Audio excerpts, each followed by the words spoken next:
Maintenant, moi, j'ai aussi la chance de travailler avec des femmes qui sont analphabètes, qui veulent aussi faire beaucoup de choses dans le cadre de coopératives, d'associations, au fin fond du royaume.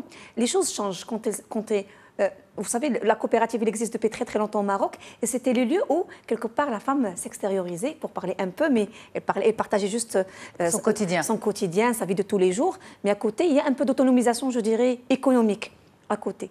Donc, ces réseaux-là, ils se sont développés largement, pour être positif. Donc la coopérative, c'est un réseau.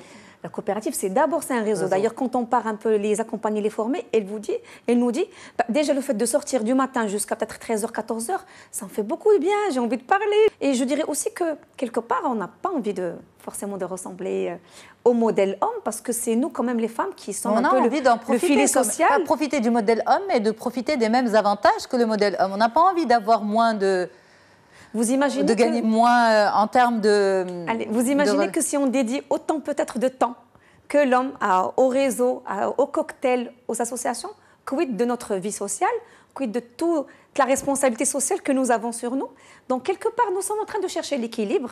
On a avancé sur le pas du réseautage professionnel, mais nous sommes le filet social du pays. C'est nous qui permettons cette cohésion, cette présence aussi au niveau de la famille, au niveau de la communauté. Il ne faut pas oublier. Vous êtes d'accord, on enlève le rôle complètement à la femme. Il faut qu'il y ait un peu des deux. Mais on ne dit pas aux femmes de délaisser leur maison, de délaisser leurs enfants, de tout délaisser, de construire un réseau professionnel. C'est pas du tout ça le... C'est le risque à gérer. C'est le risque à gérer. Oui. Vous en pensez quoi, Amal? Oui. Une femme qui réussit donc à bien constituer son réseau professionnel, est-ce que c'est une femme qui délaisse un peu pas du tout. sa famille? On peut mener plusieurs... Vous avez dit c'est un risque. C'est un risque à gérer. C'est pour ça que je reviens sur un mot que j'ai dit tout à l'heure, qui est la qualité du réseau. C'est très, très important. C'est-à-dire que c'est pour ça qu'il faut être stratégique. C'est le mot à dire. Hein. C'est-à-dire que en fonction de là où j'en suis au niveau de ma carrière, moi je parle plus carrière et manager parce que c'est ce que je fréquente aujourd'hui tous les jours. Plus on va avancer en termes de responsabilité, en termes de management, plus on va avoir besoin justement de ce réseau-là. C'est indéniable. Maintenant, ce réseau, il est très important qu'il soit qualitatif en fonction de là où j'ai envie d'aller.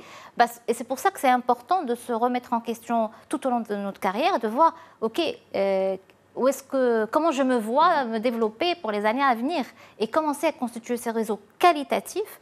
Donc, quand on se dit, voilà, qualitatif, ça ne va pas demander autant de temps que je vais aller... C'est ciblé, c'est très ciblé. Je vais aller dans les endroits